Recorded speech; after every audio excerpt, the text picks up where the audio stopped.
Welcome to the Close the Chapter podcast.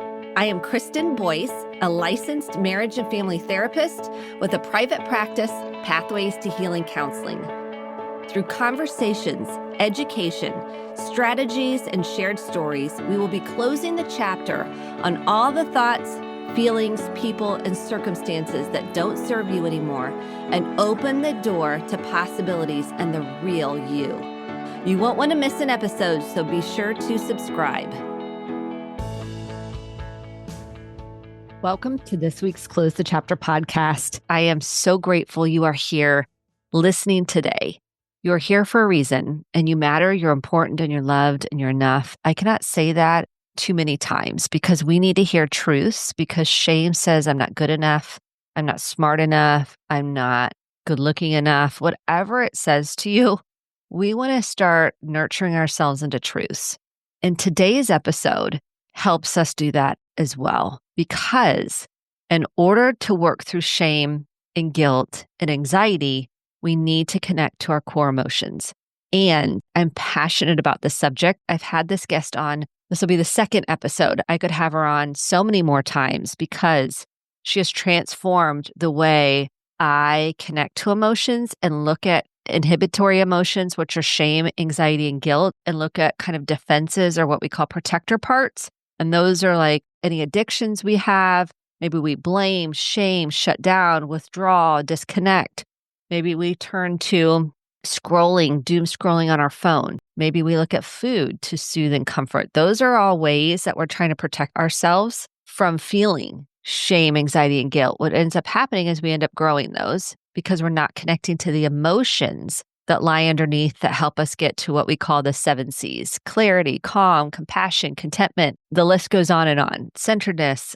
I can't name them all off the top of my head, but I am passionate about her work. I recommend It's Not Always Depression to just about every single client. And she has a new book coming out, and that's why she's back on the podcast. So let me tell you about Hilary Jacobs Hendel. She's the author of Parents Have Feelings Too, a guide for navigating emotions so you and your family can thrive.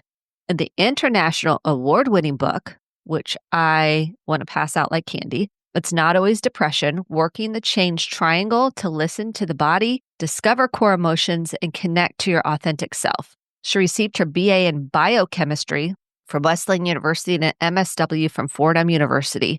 She is certified psychoanalyst and AEDP psychotherapist and supervisor. She has published articles in the New York Times, Time, NBC Think, Fox News, and Oprah, and her blog is worldwide. You can find free resources and curricula on emotions and the Change Triangle tool for emotional health at hilaryjacobshendel.com, and follow her work on Facebook, Twitter, Instagram, and YouTube. We talked about attachment from 0 to 3 and how important that is. We talked about the Change Triangle. How do we get more calm and centeredness and contentment in our lives? It was such a great conversation. We're also going to link my first episode where we talk about the Change Triangle more in detail, and we talk about her book, It's Not Always Depression.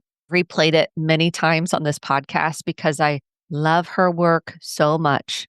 And if you're a client of mine and you know we've used the Change Triangle, or maybe you see someone at Pathways to Healing Counseling, you know we all use the Change Triangle and how important that is in our own lives and how we live that out. And it's a tool that can help you assess, where am I? Am I feeling my core emotions? Or am I a defensive protector part place? Or am I stuck in shame, anxiety, and guilt? And it's a way through to get unstuck and to get to the other side. So I'm so grateful you're here. Go ahead, and if you want more, you want to get on a newsletter, I try to fill it with helpful information. It's Kristen D. Boyce, BOICE.com/free resources. You also get a free journal. And these are things I work with clients on: deep breathing, how writing, we know through research, can help you transform your life. So without further ado, I hope this episode is as powerful as it was for me, that it will be for you. Share it with somebody you care about and talk about it. Let's have deeper conversations and really shift our family system to a more connective, open, and deeper way of connecting. Enjoy. Welcome to this week's Close the Chapter podcast. I am so excited for this repeat guest. one of my favorite guests I've ever had on the show. I don't even know how many episodes at this point. You're the one I talk about the most. Your work is the work I use the most. Anybody I've had on the podcast. So, Hilary, welcome back. And it's just sacred time together. It feels like we're kindred spirits on this journey. Oh my gosh, what an introduction. Thank you so much, Kristen. And I really appreciate you having me back to talk about this next chapter. This next chapter, because if you don't have, it's not always depression. Please, I've talked about it on the podcast millions of times. Please get that. We are going to be talking about your new book, which is so exciting. This is really focused on parents connecting to their feelings. Would you say? I mean, this is the essence. What's the thesis of the book? The thesis of the book basically is that, let me just back up and just say it sort of started with like this growing, again, another pet peeve, that it kind of started with the idea that they're teaching children social emotional learning in school and whatnot and all these kind of skills. And they're going home to parents and they're being taught by teachers that had no education in emotions. And I know as a parent of 2 children and 2 stepchildren, I needed emotions education and to understand my own emotions and how they made me behave. So the thesis of the book really is to provide a basic and accessible and understandable and practical education in emotions for parents to accomplish several things. One is to break repetitive patterns. They call it in the jargon intergenerational trauma. But we're all trying to improve on what our parents did. And the only way to do that is to really understand how emotions work in the mind and body, because otherwise we're like puppets on a string and they're just doing their thing behind the scenes, making us behave in ways that we later regret or we kind of know isn't great, but we can't help because of these impulses that emotions have. And the other thing is to give parents tools for the moment, because parents feel they're distressed when things aren't going well. They feel angry and then they feel guilty, and they feel guilty because they're not doing enough. And then they feel sad and they think they have to fix everything. So this should just be like a breath of fresh air to help parents feel better. And lastly, when parents understand their own emotions and understand the importance of pausing to reflect inward before they decide what to say or do, that they model for their children to raise a new generation of emotionally educated and savvy children, not by teaching directly the tools that we give parents, but by modeling and by just making space. And this is a long thesis statement, but just to give people a taste of what's to come, where we might have shut down a little boy's sadness because we fear that if they show sadness, they'll be ridiculed in school, and instead learn how to make space for all feelings in our children as we corral proper behaviors. And that's another thing that parents worry about, that I hear about. If I let my children have their feelings, isn't it a free-for-all or wallowing? We don't want to wallow. We don't want to let them run loose. And absolutely, that's correct, that we want to model how to be with our feelings and then do what we need to do to thrive in life and get along with others. I feel like our children are our greatest teachers. You probably feel the same way. Experience. My greatest teachers have been my children, and they've mirrored back to me the emotions that have been begging me to sit with them, be with them, explore them. And I find it's one of the hardest things to do is not just to vomit something back out, Yes. to take that pause. So how important is this looking within to name and identify our feelings first? I think it is probably the most important thing, not even overemphasizing that, the most important thing we can do as parents, because I like your sort of picturesque description of vomiting out, right? It's like we get so anxious, just blah. And then often, why did I say that? Parents say too much. And as opposed to, it's always better to say less and to stay a step behind. But our anxiety gets the best of us. And really the crux of the biscuit is that pause that you said. And that's the hardest thing. Just to be able, when your child, whether you want to use the word trigger or sets off a feeling, or you have like a shift and you notice, oh, I was feeling calm and now I'm not. Just that pause, which could take a day after reading the book to get, or it could take some people years to bring in the reins of our nervous system and say, okay, I'm having this huge internal experience that I now understand because I've read the book or I've read It's Not Always Depression. And I know that I'm having it. And I also can simultaneously pull back the reins and say, I have to just calm down before I decide what to do. Because most people don't realize you can't really be logical or rational in the midst of an emotion. So the best decisions get made probably the next day, probably saying, we'll talk about it later. You don't even have to say, mommy or daddy has to calm down. You could just say, okay, let me think about it. And meanwhile, you're like trying to understand what you're feeling, what your child may be feeling. There's a lot going on. And it is a lot, but it really makes the difference of the children we are raising. And for sure, we want to play the long game because there is nothing so wonderful than having grown-up children that love you, connect to you. You raise your next generation of friends as in family. As someone, my kids are all in their 30s, and it was hell during teenage years. And it was even hell earlier times. And I went through a divorce and kids all became symptomatic and really just going through that arc to later learn how to really make amends for the mistakes that I made and how to talk to them about that, reestablish connections. Yeah. I feel like we don't talk about our own reactivity because of our anxiety or our shame or our guilt. Like we can really feel these intense responses inside. Yeah. And I even find myself feeling overwhelmed by it that I'm like, okay, I could feel recently, my daughter had like she was saying something to me, I could feel sadness coming up. And I was like, okay, I feel it. And that's the beauty of doing this work. I could feel the emotion in my body and I could feel it coming up. And so I went to the pen and paper. I was like, this is something I've got to process. It's not her responsibility to meet my needs. So I went to the pen and paper and I wrote it out and I was able to work through it because it really was connecting to my mother's death. So it was deeper than what was happening on the surface. It always is. It always With is. having such a big reaction with exceptions. I mean, that's amazing. How do you feel about yourself that you can like do that? When I can do it, and Yes. in the moment, I will preface this. I don't do it always well. Nothing is. No one does, right? It's empowering because then I can go, oh, this is what this is really about. Why am I feeling so intense about this or so afraid about the outcome with this or so sad about this or so angry? It makes more sense.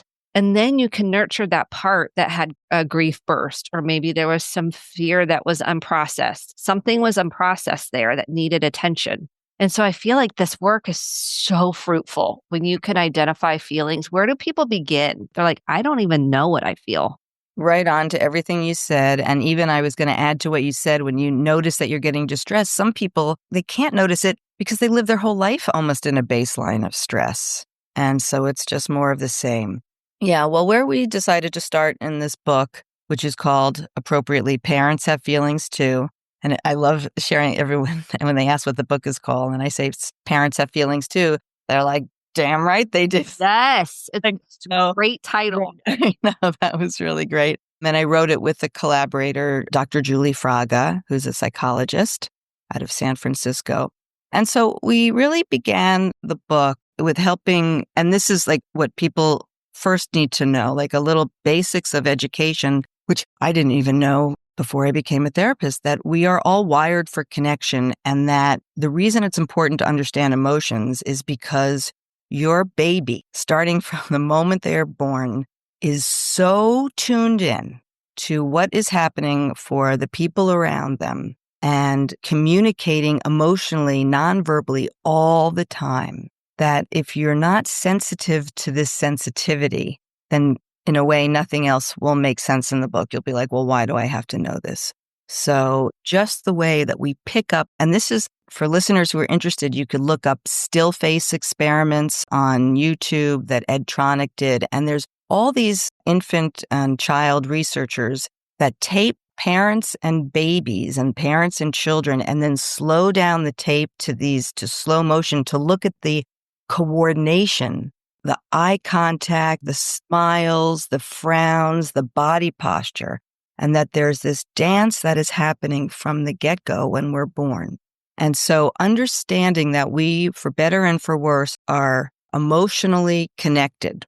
And then once you know that, then the idea is you have the responsibility that how you are with emotions, even when you're burying emotions.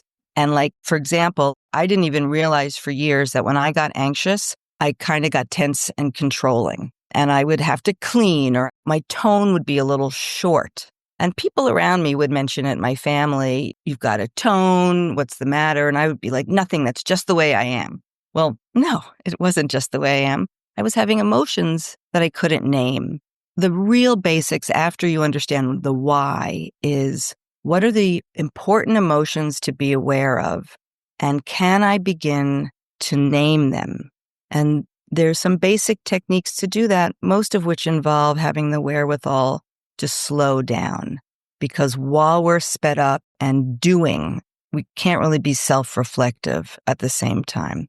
So lots of tools, lots of skills to begin to name the emotions that we're having, or even the wherewithal to look inside when the impulse is to look outside, to blame, to judge, to yell, to punish, to time out. We can do those things if we decide, but the first step to really being an open-hearted parent, really someone who's playing the long game to build an emotionally and mentally healthy child, as much as we have control of that. And we have a lot of control, even when the world is going to hell in a handbasket and things are out of control out there, that when children, as calm as possible, household, which is impossible, but to the degree that we can make little inroads, right, when things are busy and you're working two jobs, and to the degree that the parent themselves can be aware of being as calm and kind and like these basics as much as possible, which sounds obvious. And we don't even use the word kind in the book. We're more like talking about compassion for yourself and the child, connection to yourself and your children, curiosity beyond what the behavior is and in yourself and what these behaviors evoke. Those are the building blocks of radical change, really, and transformation for the parent to feel better, to feel more relaxed and less scary with what they don't understand and what they don't know happening inside themselves and their children. I mean, it changed my life, this information, and that's why I'm so passionate about sharing it. And I only wish that I had learned the change triangle, which is the main tool, and the concept of what it means to be have a regulated nervous system when I was younger, so that I just even knew when I couldn't and why, and without blaming myself or judging, but with understanding. So it's just, I can't say enough about how these tools are transformational. And I didn't invent them. I took them from the academic literature, from the literature on AEDP, this type of therapy, and other therapies that are all about healing trauma using the power of emotional awareness and naming of emotions, and not burying them when they come out sideways when we do that. There's no getting around emotions. We can't think our way through them, and we can't ignore them without consequence, like chronic anxiety, depression, addiction, exhaustion, backaches, those type of things. Very important information that we should be getting, all of us in school, but our crazy emotion-phobic dysfunctional society has really failed us in this way.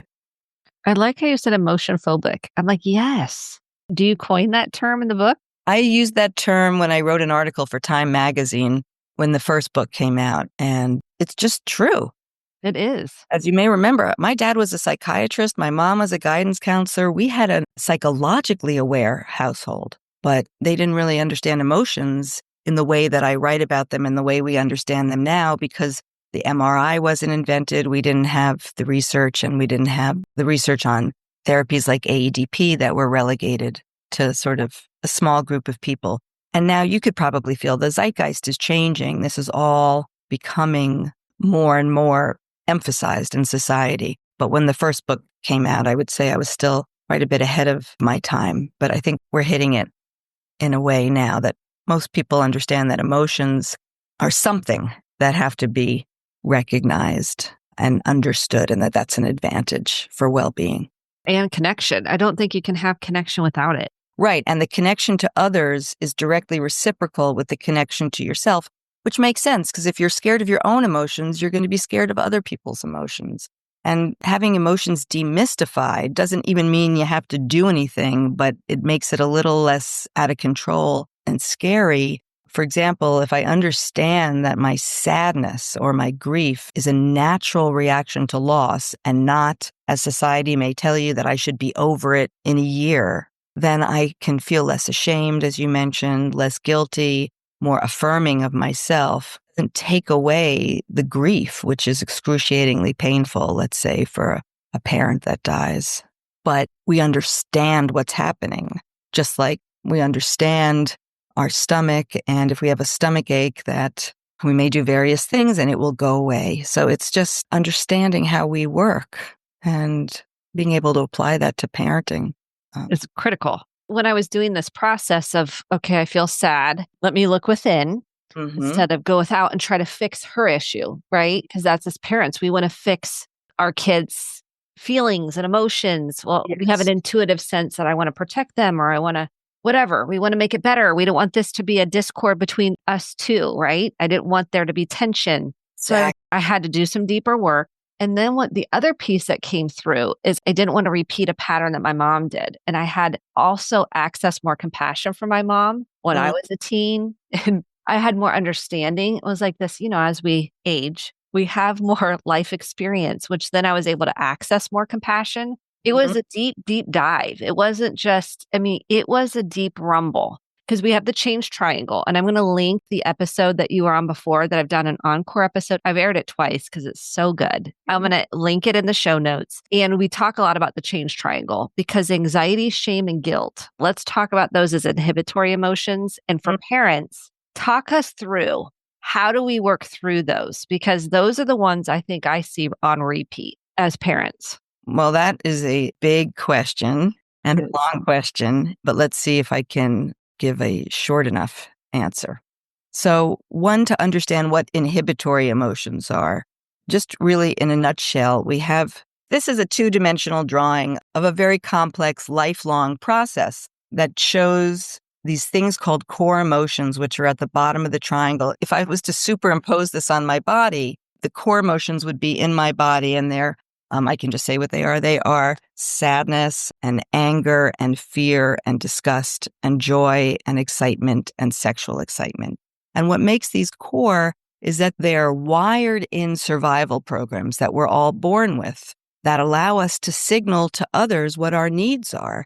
So if I'm a little baby and I am hungry, I'm going to start to whimper. If nobody comes, I might start to get enraged. And people don't often think of babies as getting enraged. You could look at Google pictures of angry babies. They do.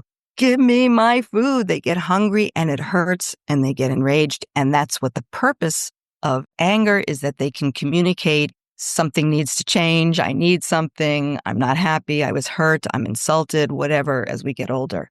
So that anger, we can't think our way out of that happening. We can't push it down. It comes up.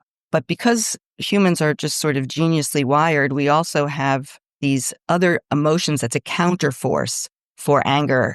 Let's just stay with that one core emotion. And anxiety, guilt, and shame are three different inhibitory emotions that have the capacity to squelch our anger, our sadness, our fear, right? That we can push these things down. And once in a while, when we push them down, that's fine. We're at work. We need to be able to get through. We don't want to cry at work. We don't want to slap our boss in the face when he's mean, right? So it controls those primitive impulses in these primitive programs that say, this is what I need. We could call core emotions the selfish emotions because they're all about me, but they're important. We wouldn't want to be without them because, for example, if we didn't have fear, we couldn't react fast. These core emotions make our body, they get triggered in the brain without conscious control, but then they activate the body for adaptive actions like fighting or running. So back to your question, we want to learn different ways and to understand why we're having inhibitory emotions. Oftentimes, if you just notice you're anxious, so if we start with anxiety, we're going to notice it we may notice it because we start to have ruminative thoughts. We can't go to bed. We can't get out of our head.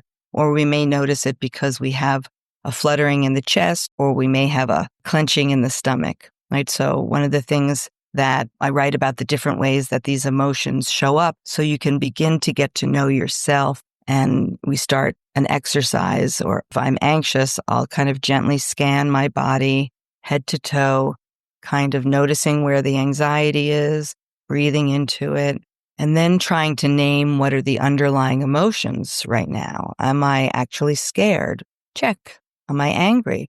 I'm also angry. Check. Am I sad? Yeah, I'm also. And so we can have many emotions. Do I feel joy at the same time or excitement? We can have opposite emotions. I can love my children and be really angry at them and feel like, why did I have children at the same time? So just by naming what's underneath, simply saying, I'm scared and I'm angry and I'm sad and I feel humiliated or ashamed, well, it can lower the anxiety. That putting language, which is a left brain process, on a sensation, which is a right brain process, integrates the brain, which makes sense intuitively, right? That if we're making these connections, being able to articulate things, it feels better. And that's why therapy works, just regular talk therapy. When we can know what's happening for us, it kind of organizes us a bit. So shame is another inhibitory emotion. And shame is, it's not just like a little light embarrassment, or I feel so ashamed of myself that I live in New York City, that I didn't pick up my granddog's poop on the ground when I walk the dog. So that's like, I should have done that. I have appropriate, healthy shame. But when there's like a kind of a toxic shame or too much shame, let's say your little boy child loves ballet, like in that movie, I forgot what it was called. And you grew up in a very masculine family where all the boys played football. You might feel a feeling of shame, like you can't even tell your extended family. And you might have this feeling of wanting to disappear. And if you're not in touch with that and working with that and naming that, you may try to humiliate your child for being interested in that, which again may get them in the moment to do something else. But if you're playing the long game of raising healthy children, that's going to be a part of that child's experience that they will bury and that they won't be able to really honor in themselves. And they probably weren't going to be a ballerina anyway if you just let the phase go and encouraged it, because 0.001% of people make it in as ballerinas and fewer for men. So it's this idea of being able to recognize the shame and work with it, as we kind of teach in my blogs and the other book. Shame is one of the most important emotions to know about because it is so insidious and invisible, because it's so painful when we feel it, that we really cover it up with all these different forms of emotional protection that we call defenses, not in a bad way, in actually a brilliant way, that it spares us pain and it allows us to keep on going. But if we rely on these defenses to cover up the inhibitory emotions and the core emotions, we lose access to this beautiful gold mine at the bottom of the change triangle. I'll show you. That's called the open-hearted state of the authentic self. And there's all these C words. I don't know if you could see that there. Maybe everyone will Google this online and take a look at it. We can put a link to it too on your website. But what we're always trying to do by working this change triangle back from the emotional protection to become aware of the defenses, aware of the anxiety and shame, and I'll talk about guilt in a moment, to name the underlying emotions. So going back to the shame and my son wanting to be a ballet dancer, underneath the shame, I might actually be frightened for my son and that he will be ridiculed and I don't know how to protect him. And I might be angry at him for making life more complicated for me instead of just towing the line in the family and being a football player. That's an example. And that if we can work through and name those underlying feelings, it often settles the system. And we can decide, you know what, I'm not going to do anything. I'm going to actually be connected and curious and listen to what my son, what do you love about ballet? Let him enjoy the excitement of discovering something new. And likely it's a phase. And if not, how wonderful. Maybe you'll raise the next Baryshnikov. So one has to be philosophical when parenting as well. And if you can't tolerate that idea, you got to get curious. what does that actually mean to you, the parent, that it's intolerable? Probably has to do with shame, humiliation, embarrassment, and the feelings underneath that go along with them. And guilt is the same thing. Guilt is for shame, we could say, is when we feel like we are bad, that something about us is bad. And guilt is when we feel we have done something bad. And there's healthy guilt for when we actually have done something wrong. Like, for example, and this might be controversial to say, but when we call our child a name, like, what are you, stupid? Very, very, very harmful to a child. So if we have a moment of outburst like that, we don't want to beat ourselves up. We want to be compassionate that we must have been very, very angry, and that the guilt is a healthy guilt, and that we can always make amends, right? We can always say, oh, mom lost it. You're not a dummy. I'm the dummy because I couldn't keep my stuff together in that moment. I am so sorry. I'm so, so sorry. Apologies go a long way, and accountability.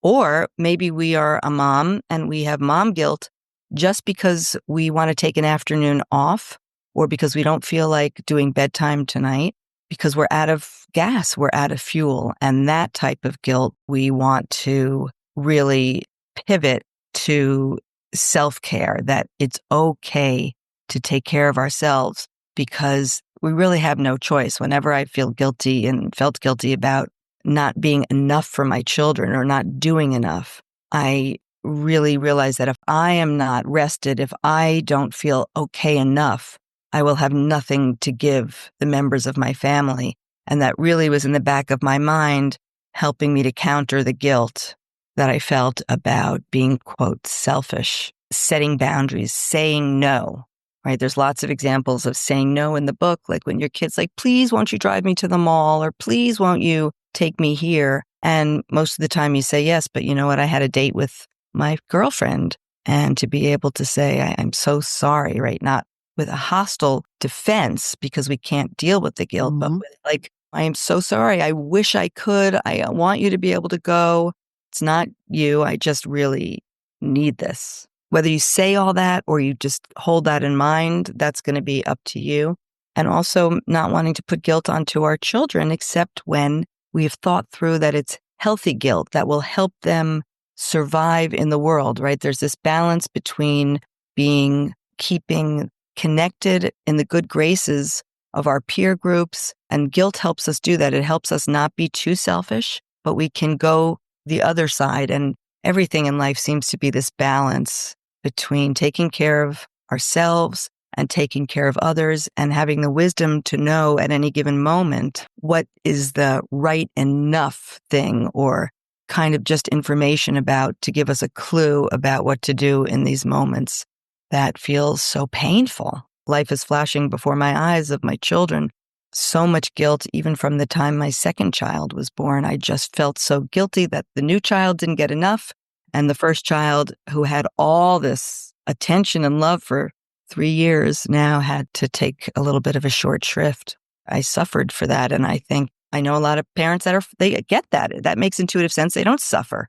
So if I had had tools to work with that guilt, I think would have helped me not only feel better, but behave a little bit better. I know it came out in ways that, like tension, my own tension and stress, that didn't help the cause of being calm in the household. Yes. I think this is such a valuable tool, the change triangle, when parenting and connecting to emotions. Because here's what I feel like can happen. Okay. Let's say teen, because I'm in the teen. Your teen gives you feedback. Okay. Which is one of the most important components of a relationship is give and take feedback. It's super important to be able to receive the feedback out moving. Because if your shame gets hit, let's say your shame gets hit. Okay. It's like, oh, I'm a bad parent, bad mother, whatever. And if I go to defense and go, well, I want to blame, or I want to judge, I want to say, well, you were dysregulated when you told me that, and your attitude. Now what's happening is I'm not really connecting to emotions, right? I'm just moving from shame into defense. Right. And then there's conflict. And then there's conflict. So now I'm not connecting. There's not a connection there. It's a disconnected feeling. Exactly. Like, to put this in practicality, if your child says or does something behaviorally your shame gets hit. This is what we have to pay attention to. Like, I'm a bad mom. This might be the thought you have. Or, how dare you say that to me? Look at all I've done for you. I mean, I can just hear this, right? Right. So can I. Okay, I've done this and this. And it's like, instead of saying any of those things, you're going to pause, you're going to breathe, notice, get curious. Okay, I'm having a reaction here. I'm getting intense because there's an intensity in your nervous system, at least for me. Some people might have like a disconnected feeling, but I can feel like this. I want to spew something out, or this preach and teach. I'm going to lecture here. Right on. Okay, so we're going to take a breath. We're not going to say anything, correct? We're going to hit the pause button before you say anything come out of your mouth. That's the hardest That's part. the hardest part, right? If we're talking about parents having feelings too, yes, you have your feelings.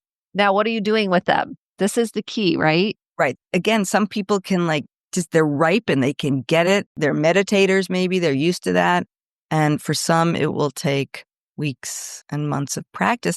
But it's like an onion. You get better and better and better. And still, I've been practicing this change triangle now for about 20 years. My kids still trigger me. And what I sort of say to myself is, right, okay, here I am. Don't speak, don't react. Just, I hear. That's for me, because anytime I get reactive, these are my adult children, they'll get annoyed and I'll get a cold shoulder. And I do not want that. Just don't want that. And truthfully, I get it. Another great trick is like when I do therapy with parents and they're like complaining about, oh, my kid is a teenager, doesn't want to spend any more time with me. I'll just ask a simple question. Well, how did you feel? Did you want to spend time with your parents when you were a teenager? And of course, the answer is always no. And it's like in that moment, it is so hard to translate the roles, I guess, as a parent and with us as a child, and having the empathy to put ourselves in their position. But that like really, really helps. And then we go comparison. Well, so-and-so is so close to their kids. And I'm like, well, hold on. Do we even know that's healthy? Were they allowed to separate, individuate, and kind of have their own thoughts, feelings, and opinions? Because we think that's the ideal standard to some people do. Like, I want to be super close. And okay, what is that about for us as parents? Can we let our children go? Can we let them separate and not only not put our anxiety about what might happen if we have a tendency to get scared or if we have a tendency to be hurt and feel betrayed? Can we just say, have a wonderful time knowing that we are like devastated away from them? Can we shield them from our feelings? Because it's not their problem. And what ends up happening is it bogs them down. It raises their anxiety. And it's only when, as growing children and teens and young adults, the calmer we feel, the more we will be able to explore the world and try and fail and get back up again and meet new people and tolerate the difficulties in peer relationships. We don't have to really teach our kids much. They're going to learn that out in the world. If we can help our kids have a resilient nervous system, it's the greatest gift of all. It really is. And I was so lucky enough that I had a mom who was calm and so connected. And I had a dad who wasn't. And I could really see the difference and feel the difference. My dad made me a fighter with my mom's sort of loving support. His insults and his harshness didn't make me fold into low self-esteem.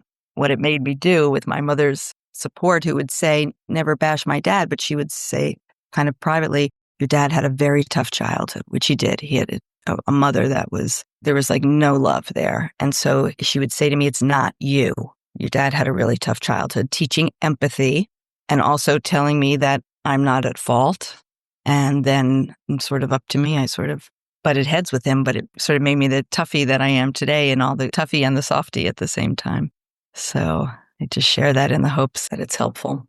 It is so helpful. I look at my childhood. This is part of the emotional, when you say parents have emotions too, this is part of what this looks like. It's diving in, not to blame, but for that self-awareness piece. My mom had so much shame and so much anxiety that it plagued her and it infiltrated her nervous system.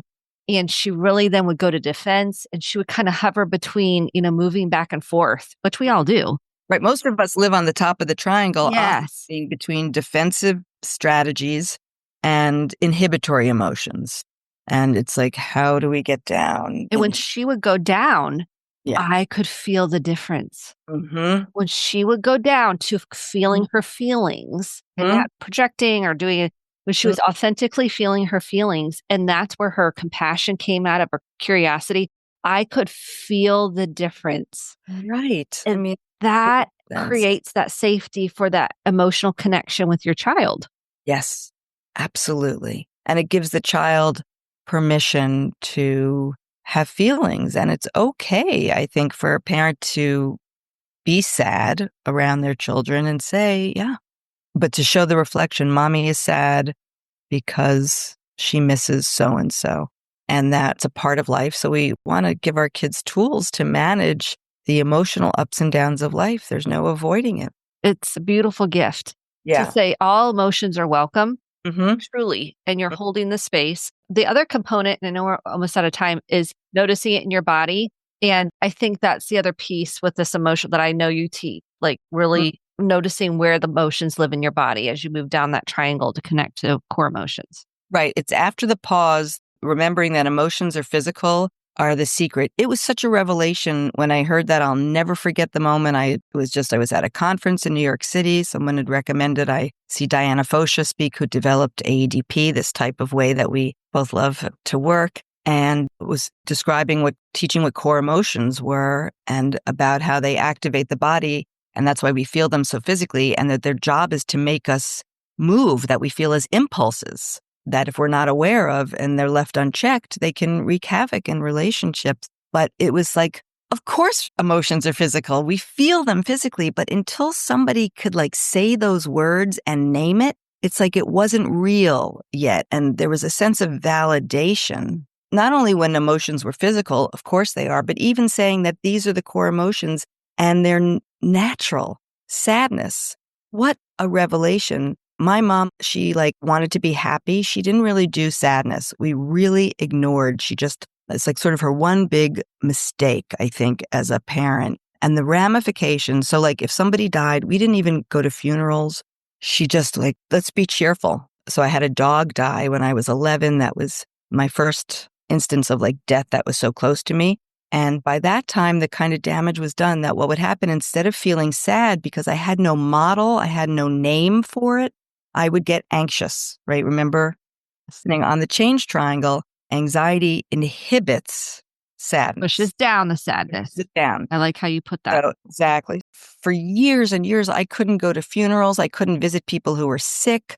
I would be vibrating at the highest level until I saw that triangle, and I saw that underneath that was my normal sadness. And this is what sadness feels like in the body, like a heaviness, and you want to cry.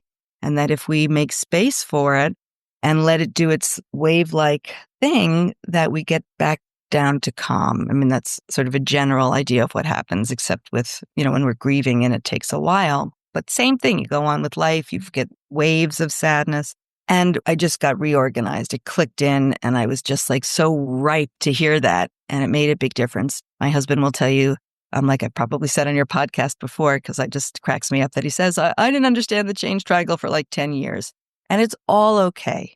The education in emotions is so crucial, and there's no downside. Even if you decide I'm never going near an emotion, at least you'll understand other people better. You'll understand yourself better. You'll understand your family members.